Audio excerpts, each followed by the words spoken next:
Greetings and salutations.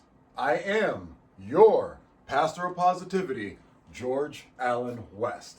Today is Tuesday, January 20th, and I appreciate you joining me for another episode of push-ups, sit-ups, and plenty of juice.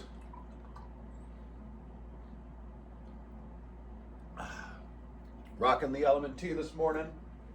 Raspberry flavor, chocolate raspberry flavor, I believe. Pretty good. It is cold down here. We've got the heat cranked up all the way, but if I'm not standing right in front of it, it is pretty chilly today. Which I guess that's just how it goes because it's that time of year, right? All good though. We still come down here and we do the things that we don't want to do because we know we have to do them to get the results that we want. And that's why we're here right now. So what do we got on tap today? No treadmill today. Again, we're keeping it quick, simple. We're gonna go right into that Justina air cold warm up. Well, first we'll do some ball massaging, foam rolling, that sort of thing, while listening to a Dr. Oz video by talking about Mark Wahlberg's 2:30 a.m. workout and fasting plan, just because I'm curious to see what they've got to say on that. And then after that, it's going to be right into the Justina Air Curl warm-up. And then we have 500 kettlebell swings, stretch, call it a day. It is 8:45 right now. If I can be out of here by 9:45, that would be pretty awesome. And if I'm out of here before then, that's even better. As I'm thinking about it, yeah, 8:45 now. I'm like 25 minutes of kettlebell swings, 10 minutes of the warm up, and then 5-10 minutes of stretching and massage rolling and everything. I think we can get all of this done by 9:45 for sure, possibly even sooner. But before we get into any of that, you know what we do on this flow, boy. We show, boy, and we throw around electronics. Soft ones sometimes. I don't even know where my phone is. Oh, I know exactly where my phone is. We're recording on it. I was like, where can I throw my phone? But yeah, we're recording on it. The tablet is full, storage is full. So yeah, we're working with the phone right now. So you guys may notice things a little bit different than usual. All good. We're gonna throw around this remote control. Oh well, that could have gone better, could have gone worse. Either way, let's see where we're at today. Feeling a little bit of bloat. Last night was a decent dinner. Had salmon with potato sluggers, which are basically like arancini mashed potatoes, for lack of a better way to describe it. I don't even remember what I ate during the day yesterday. Otherwise, I think I had Burger King, possibly McDonald's, something. I don't even really remember. With that being said, I feel like with this lighting and everything right now, and the way this camera picks it up, I look pretty good, all things considered, but I am definitely feeling a little bloat right in this area here. Yesterday we weighed in at 166.4, so let's see where we're at today.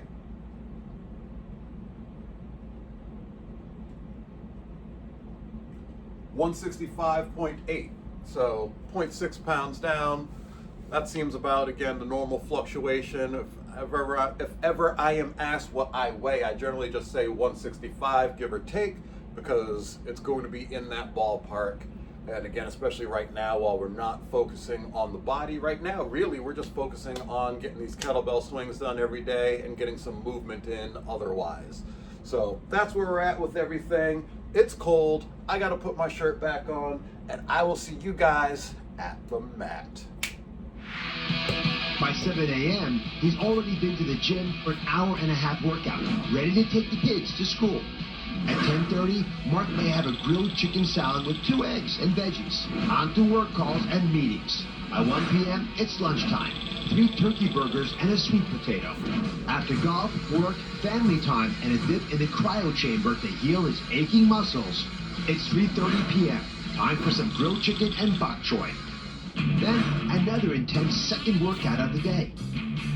5:30 is family dinner, usually a lean piece of fish. Then by 8:45, I had no idea what I was in for. Neither did Mark when he first came. When I walked in, I'd seen something I'd never seen before. People of all ages, shapes, and sizes working out together in a community setting, and it was all about support and love and encouragement. And I've been, now not even using my 2,000 square foot gym in my house. I come here. Let's do this. F45 is 45 minutes of high-intensity circuit training that focuses on functional or everyday movements. What does working out at F45 do for you? What does it give you that you wouldn't have otherwise? It just gives me another level of inspiration and motivation. It's fantastic. So, I get excited to come. And before I'm like, I'll do whatever I have to do for my job because I'm well compensated and I want to show up prepared. But to be able to get really excited about working out again, it's in a group environment like this. And what has it done for you in your life in general? Forget about the last 5 films you've made. If you hadn't been working out religiously, if that wasn't the thing that kept you on the rails, where would you be right now? Oh, between my faith and my fitness, and my family, those are the most important things in my life. That's how I start my day. I get on my hands and my knees. I thank God. I'm so grateful because I'm so blessed and fortunate. And then I figure, how do I utilize all those blessings and gifts to help others and inspire others and do all that stuff?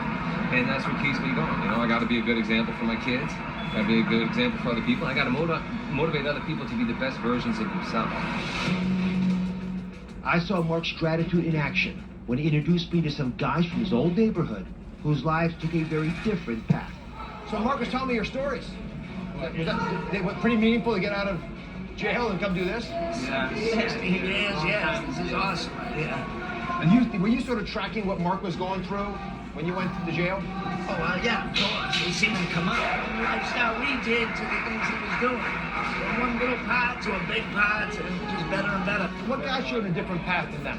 What happened? Well, the first time I got locked up, I was like, oh my God, once I heard those jail doors close behind me, and I was literally 16, tried as an adult. 17, I was that big, probably 120 pounds, with real men, and scary stuff.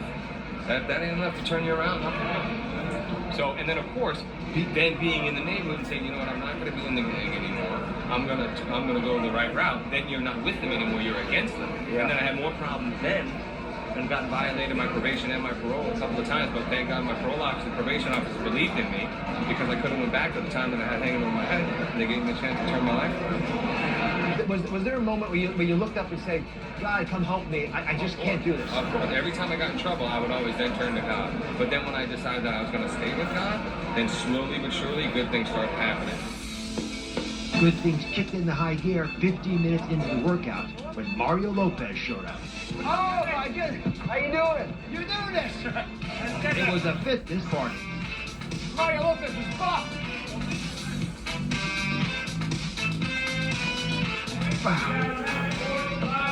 What was that? Third of the way there.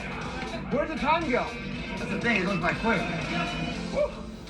All right, so I'm still alive. I know where the defibrillator is. Mark didn't use my shirt as a barf bag because he had quesadillas for breakfast. You ate quesadillas? He did. I'm fasting. Just vomit right in there. Nothing wrong with the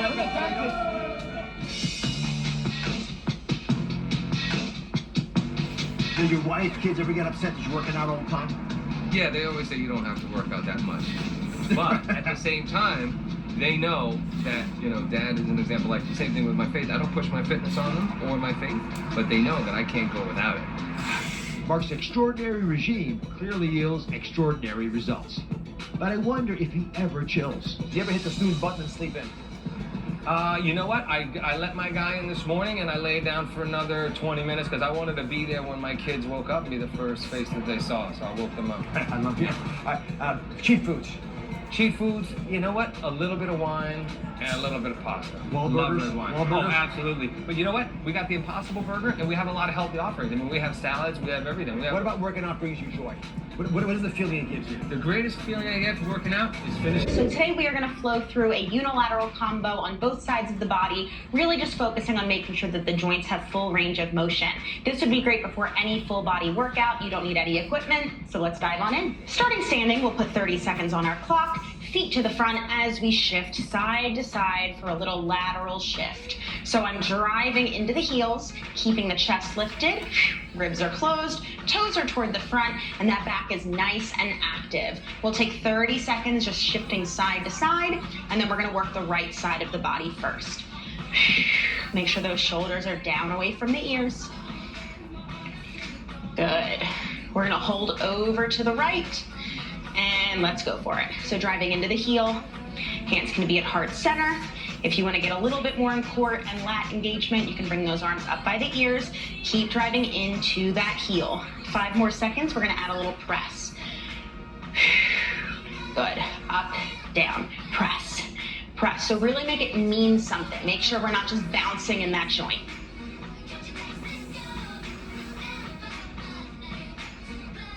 Three, 2, and 1. Coming down into a runner's lunge. So that back heel is lifted up nice and high. Hands are inside of the foot. We're gonna take 10 more seconds in this hold, and then we'll add a little T-spine twist. Perfect. Right arm sweeps up, and bring it down.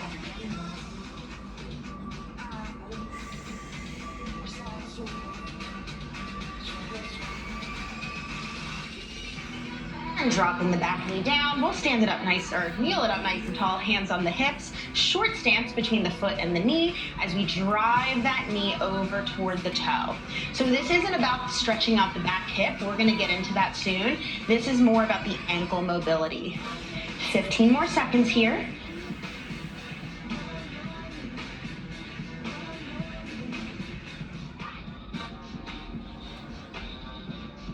Good, give me 1 more. Perfect, hold at the top. I want you to tuck your tailbone under, so you should feel a big stretch through the hip flexor. And we're gonna reach away and in. Away and in. Keeping that moving. Nice and active here. You're about halfway through.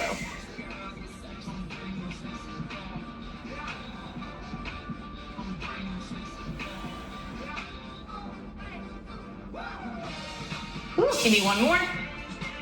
Perfect, walking it down onto the hands and knees. Take that right leg out to the side behind you. Well, side, not behind you. And we're coming into some adductor rocks. So sending the hips back and forward. This should feel really nice on that inner thigh.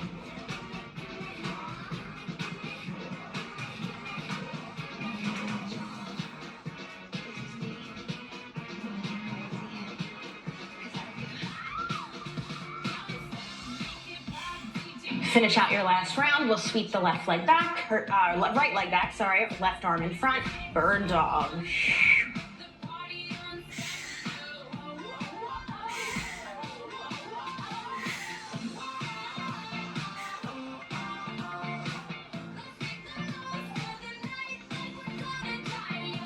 Just about 10 more seconds here, and then we're gonna roll it on up and switch to the other side in 3, in 2, and 1. Hands down, tuck the toes, lift those hips up, walk the hands back toward the feet. Take a moment here if you want to sway side to side, and then we'll bend the knees, roll it up, and we'll do it on the other side. So, starting that clock over from the top, we've got those lateral shifts, left to right. So this is one of my favorite, just kind of like full body warm-up flows to get the joints moving, to get the muscles activated.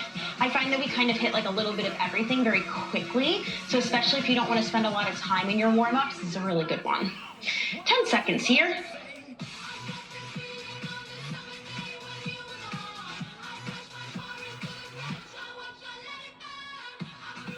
And hold it over to the left. Check in with that rib cage, make sure it's nice and closed, driving into the heel. And keeping in mind here that even though the hips are back, that chest is still lifted. So we don't want to be all the way over. We want that back working. Good, let's go for those presses. That was like a very dramatic sweep of the arms. 10 seconds. And then we're coming down into that runner's lunge. 4, 3, 2, and 1. Bring it down, hands inside that foot. Good, keep pressing down into that hip.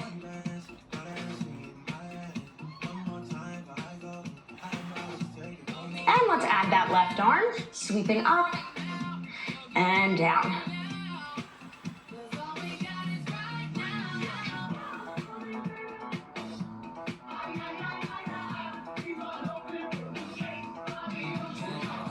And finishing that out, let's drop the back knee, coming up into our half kneeling position, shifting the knee over the toe and coming back. Remember, again, this isn't so much about the hip. This is more about the ankle complex.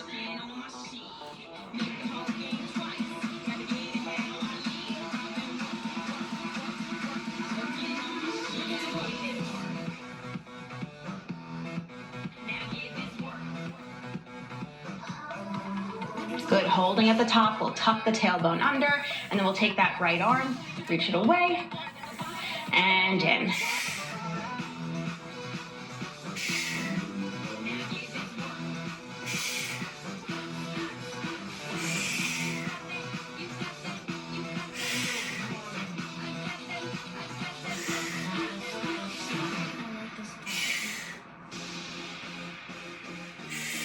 Finishing out your last one, we'll untuck the tailbone, bring the hands down, left leg out to the side as we sit those hips back and forward. Good. This one I always like, get a lot of popping in my hips for whatever reason. You got 15 seconds left. Remembering that with pain, as long as there's, or with popping, as long as there's no pain, then we're good. Let me take a selfie. Good, finishing out your last one. Bird dog, we'll sweep that left leg back, right arm in front, elbow to knee. No spinal flexion here. Really working on that core stabilization.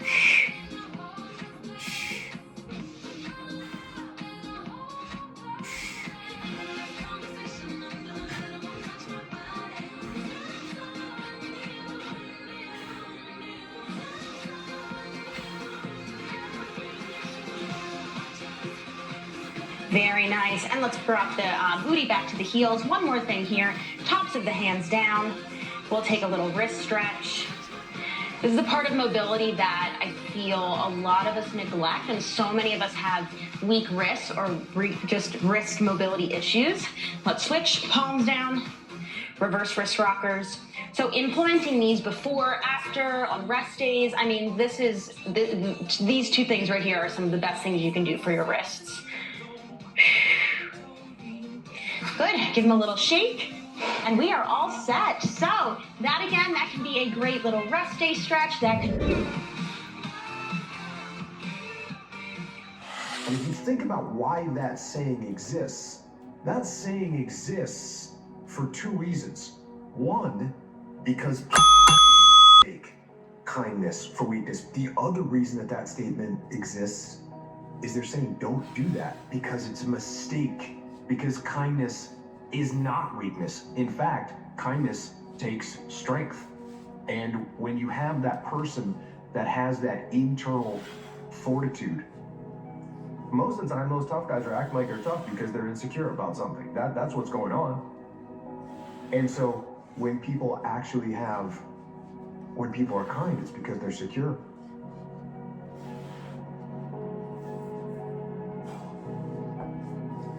It breaks my heart to see people who could be geniuses, who could be super healthy, who could have lots of prosperity, who could be doing amazing things in their community, who could be living gorgeous lives, serving the world, shining their luminosity on the world, and they're stuck. And they blame it. It's because of my dad, it's because of the country I live in, just a whatever, I mean, that's... We do create our reality through our mindset, heart set, health set, and soul set. I always put people way above me when I was growing up. Like my God, they had to have a lot more than me to get to where they're at. And a lot of them did. But once you get around the best of the best of the best people, you can kind of start breaking them down and realizing, man, you're just me. Like we all have, but all you did was you hit it better. You know you have the desire to achieve more. And so what's it going to take for you to start rewriting the story in your life? See, the problem is you have bought into this false narrative that you are destined for failure because you come from a failed family. You come from a divorced family. You come from a family of blue collar. We're just supposed to be blue collar. No, you're not. No, you're not. You can make as much money as you want. You can have as much freedom as you want. You can have as much opportunity as you want, but you got to go out and get it. Because I can tell you right now, every single one of you out there have exactly what you deserve. You have to start living your life in expectation. You have got to start expecting great things to happen for you in order for it to happen. I hate Plan B. Every thought that you put into Plan B, you're taking away now that thought and that energy from Plan A. I've never ever had a Plan B. I made a full commitment that I'm gonna go be a bodybuilding champion. I made a full commitment that I'm gonna be in America. I made a full commitment that I'm gonna get in the show business and I'm going to be a leading man. No matter what it takes, I will do the work. I will do the work over and over and over until I get it. You want your stuff? It's necessary you take responsibility for it. That you make it happen, that you don't give up, that you don't take any objection or disappointment or defeats personally, that you keep on keeping on, that you don't decide that I can't make it because you can't see the light at the end of the tunnel, that you realize that's a part of the program. And here's something you've got to resolve. Say this to yourself every day. See, as long as you're breathing, you got a shot at your dream. The world breaks everyone. The very good, very gentle, very brave. And those it doesn't break, it kills. There's no shame in being a broken man. I should know. You just pick up the pieces and start rebuilding.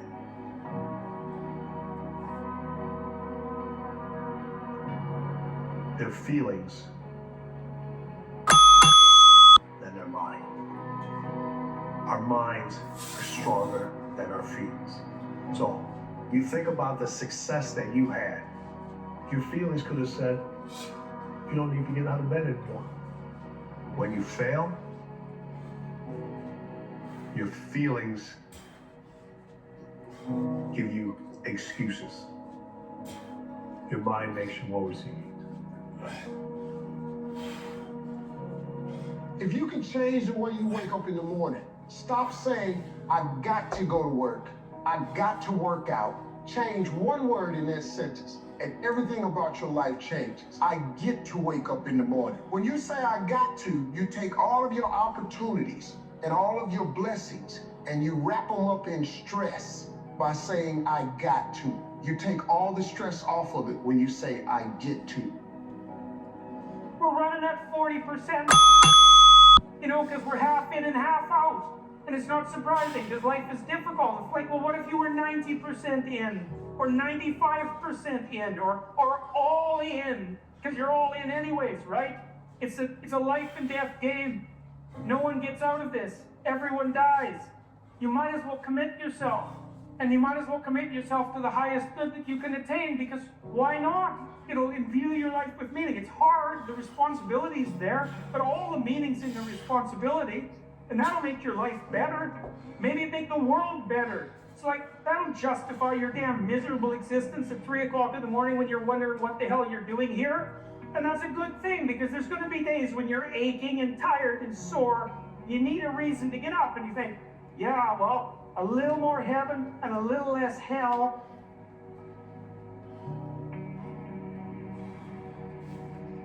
Maybe I can pull that off today or next week. And that's worth struggling forward for. And so that's how it looks to me. I have spent my whole life scared, frightened of things that could happen, might not happen. What I came to realize is that fear, that's the worst of it. That's the real enemy. Outlast the temporary. Outlast the temporary. Everything in life is temporary. All pain is temporary.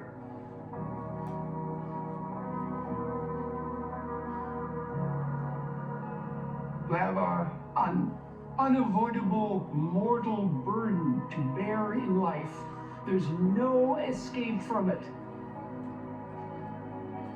except to directly confront it and take it on voluntarily.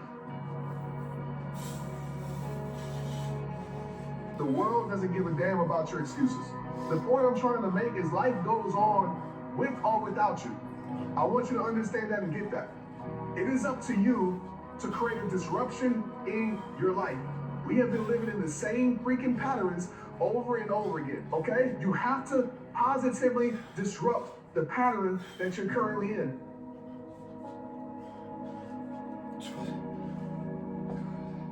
If you let people's perception of you dictate your behavior, you will never grow as a person.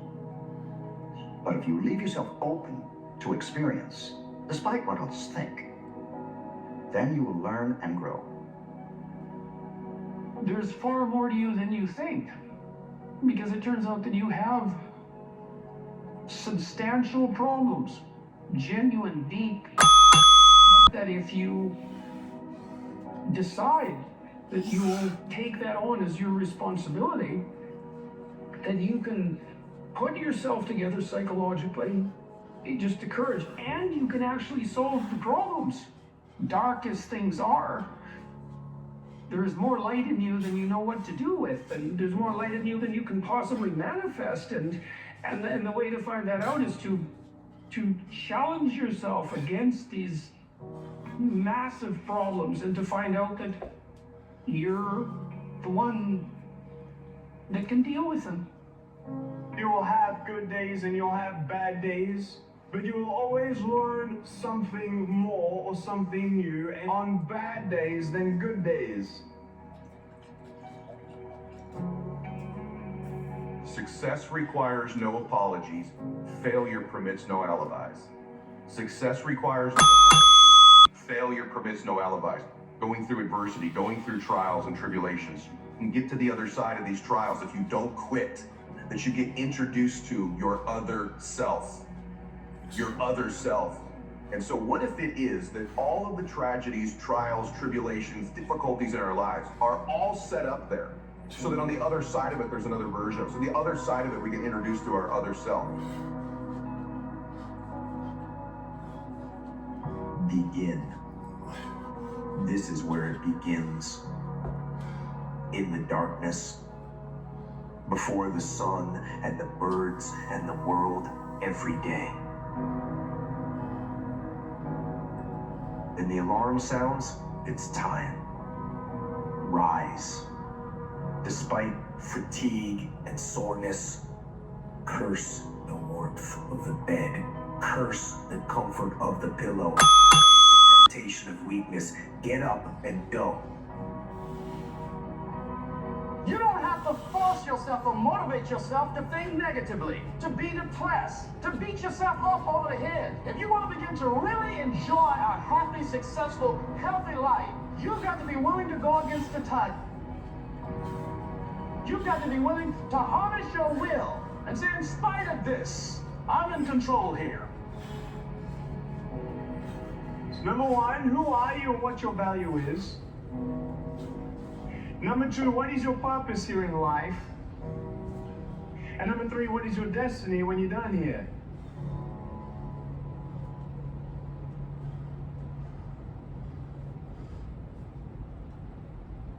The fight within. A reminder to keep going.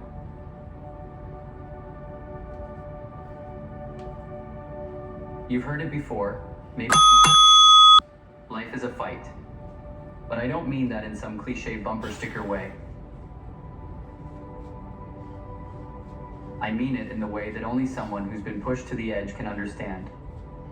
I mean it in the way that life itself sometimes feels like it's conspiring against you.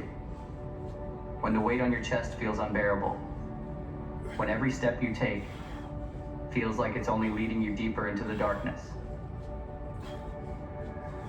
But the thing about the fight, about this life, is that it's not meant to be easy. It's not supposed to feel like a victory lap.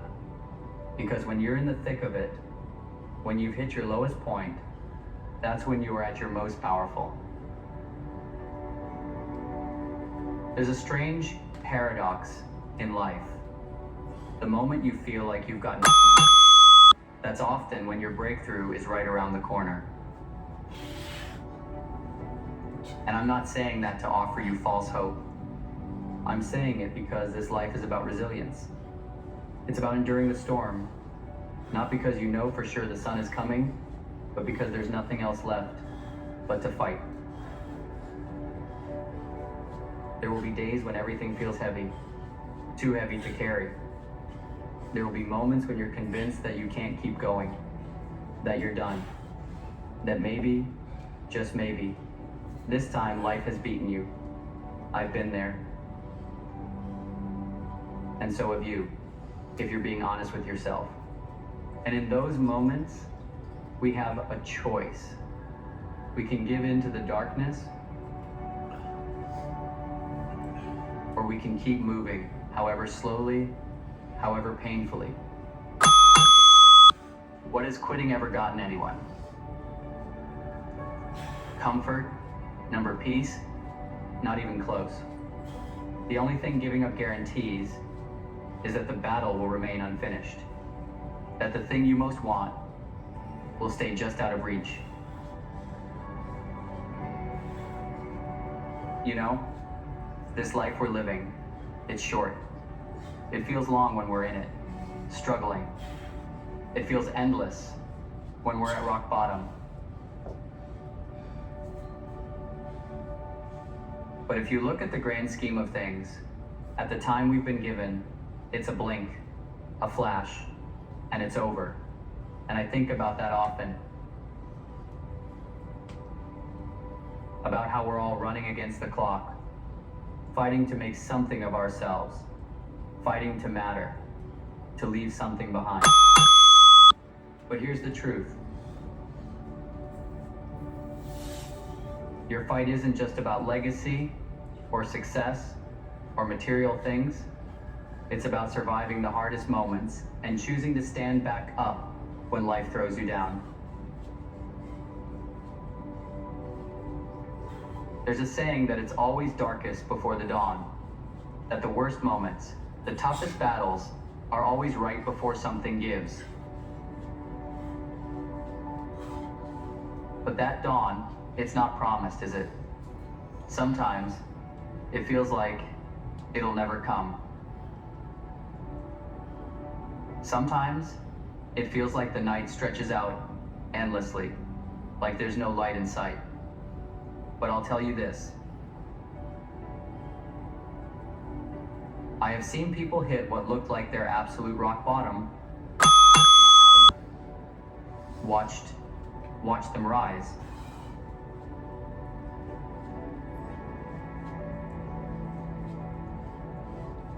The point is, no matter how dark it feels, no matter how lost you are, there's always something on the other side. Maybe it's not the life-changing event you were hoping for. Maybe it's not the perfect sunrise.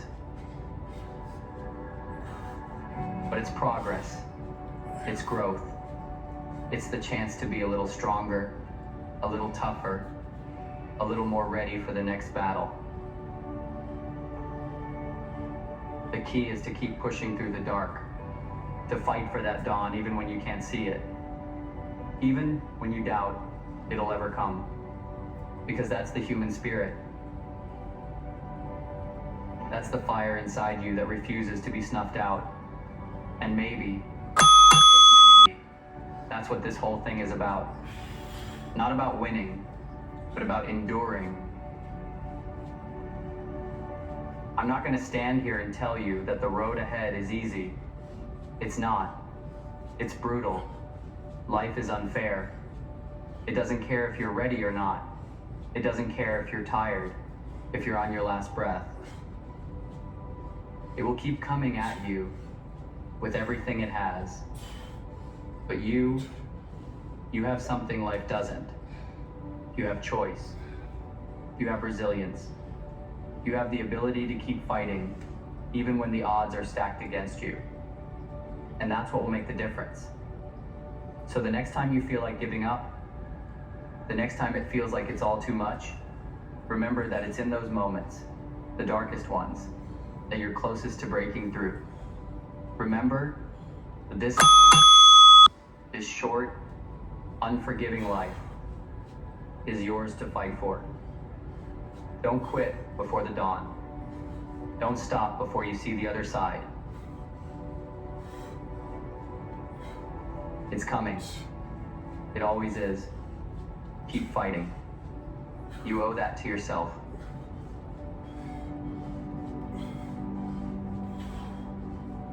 How true it was when Goethe wrote, "As soon as you trust yourself, you will know how to live." Magic is believing in yourself. If you can do that, you can make anything happen. If you treat an individual as he is, he will remain how he is. But if you treat him as if he were what he ought to be and could be, he will become what he ought to be and could be. A person hears only what they understand. We must apply. Willing is not enough. We must do. Nobody has all the answers, but the answers will come to you if you're available. And I think you need to make time to accept the answers and to figure out the answers. Life is a challenge. Life is hard. It's not easy. But the message that you got to keep moving forward. You got to keep getting up. And pretty soon people look at you, God, they're so successful. They're lucky. No. If you work hard, the answers will come. Only thing separating you from a dream is putting it on paper, writing it down, having the plan, and taking action. That is the only difference. Us as humans, our human nature wants to be lazy. We want to do as less as possible, but have as fun as possible with most pleasure and avoid pain. We're that simple. Complicated things with the systems and all this other stuff. So just acknowledge that, write it down, have the plan, and be the person to decide your schedule, what you want to do, rather than someone else giving you a task that you're working and helping them build their future more than you building your own future. Remain focused. You are in the process of building a legacy. Your potential is not even close to being met. It's all there waiting for you, but you have to remain focused. And I know how bad you want it. You have a gut feeling that is telling you this is not it. Don't ignore it. It is there because it is your purpose. And far too many people get distracted and end up wandering down a different path. Don't let that be you. And it's not hard. This is a beautiful process. Invite failure. Be excited for challenges. Get lost a little bit, because when you find your way back, I promise you, you will be more knowledgeable, more disciplined, and more focused. It's fearful. It's fearful. You know, life gets more and more difficult as it gets easier, it does it. It gets more complicated and layered. I've always said that life is kind of like from 1 to 40, it's all about addition, and from 40 on, it's about subtraction. You have to say, you know what? How do I make myself happy? What is it going to do? Like, I try to make everyone happy. Now, what is the thing that's going to make me happy? But in doing that, you may have to change your life drastically. And that takes a lot of guts. But it's going to be worth it, you know, because sometimes we follow a path that wasn't the right path, and you don't, oh, how do I turn around? It's not easy. The real win is the process. It's not the trophy at the end of the day. It's not the awards. It's not the glory. The win is that you put in the work when you didn't want to, when nobody was watching. You did it for you. That's the biggest win you can ask for. Never give up.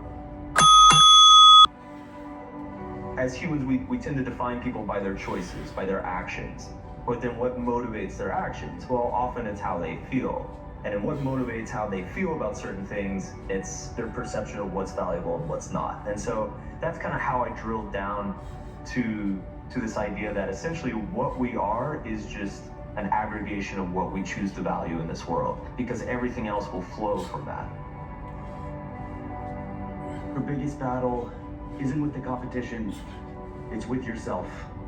It's in those moments when you hesitate, let excuses win, and allow distractions to derail your progress.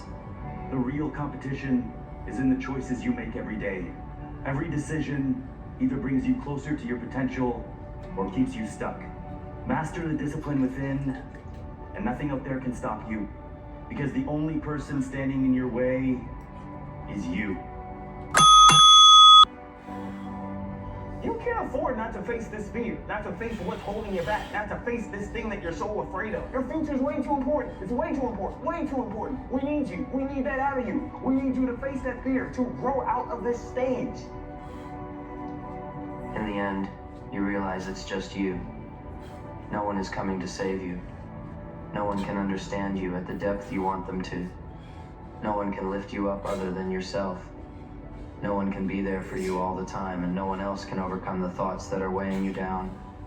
It was always you, and it will always ever be just you. I don't think you realize just how limited time you have on this earth.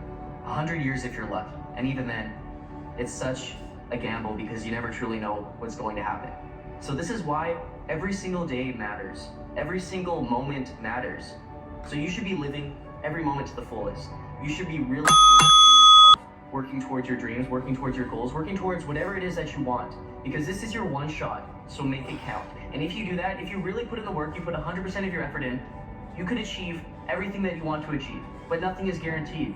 So at least try your best, because if you try your best, you have the best shot at succeeding. You must assume that you already are what you want to be, and then live by faith in this assumption. Living from the end means that you call the things which do not exist as if they did.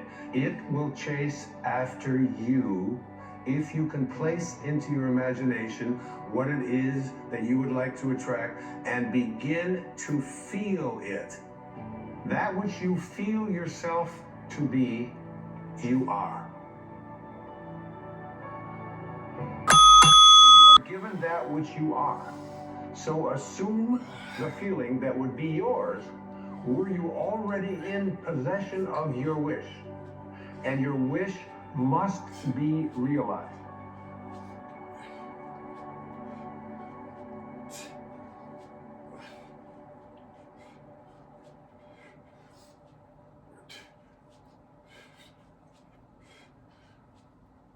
So many lives would transform overnight if they realized, my life sucks, I have nothing going for me, really means I have nothing to lose, and that makes you a very dangerous person. When is it gonna change? You know, what are you waiting on? Are you waiting for something major to happen, something heartbreaking to happen, something drastic to happen? Why you gotta wait for it when it's right in front of your face? We're scared to dive into our life, what made us who we are. Activity completed.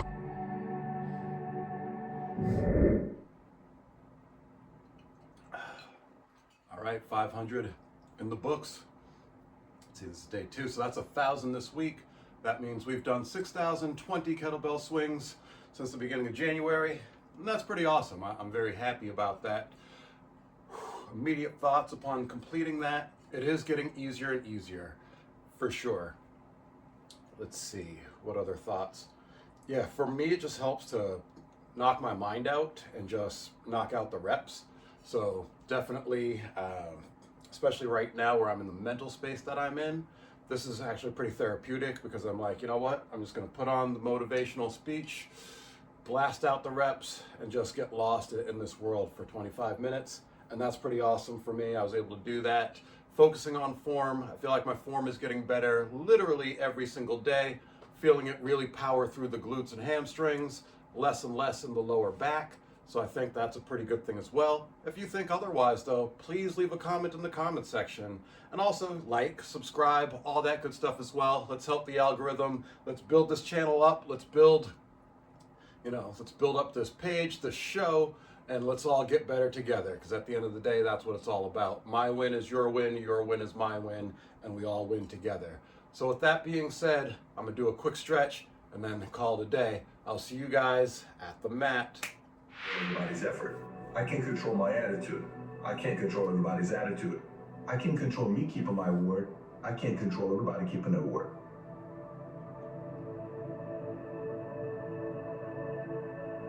And they'll tell you did the best you could. No, they'll say that the deck was stacked against you. And they'll say it's not your fault. and they'll tell you it's okay to stop. It's okay to settle. It's okay to give up.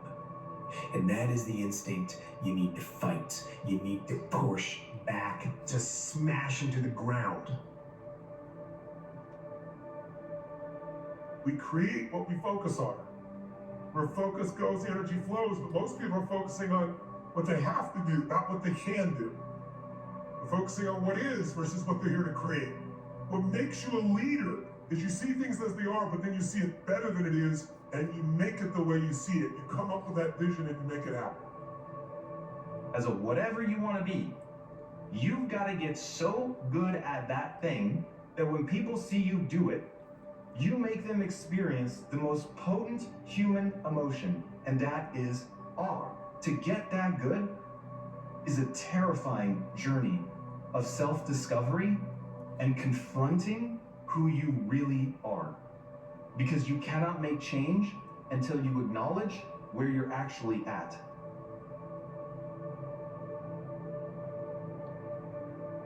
Give yourself less than a year to do it. Give yourself 6 months and you will. If you give yourself 1 day, you will have a day one. Day one, you begin it, you're on your way. Stop saying 1 day, make it day one. Stop thinking that time will finally surrender something to you and go and make time give it up.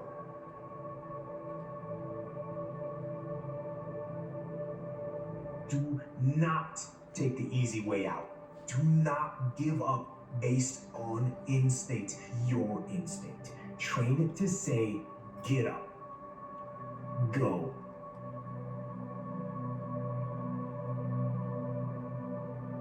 Fight on.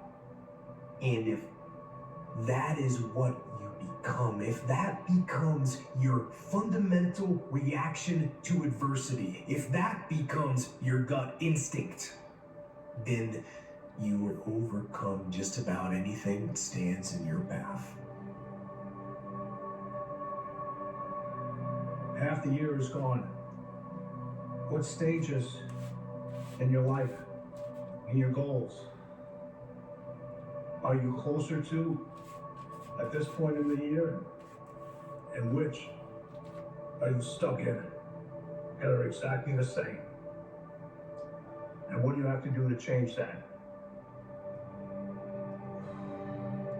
Consuming our mind every single day with worries, my friend, is a disservice. Quick stretch done. This was a good one. Another day in the books. Appreciate y'all joining me for another episode of push-ups, sit-ups, and plenty of juice. I think this was episode 90, quite possibly.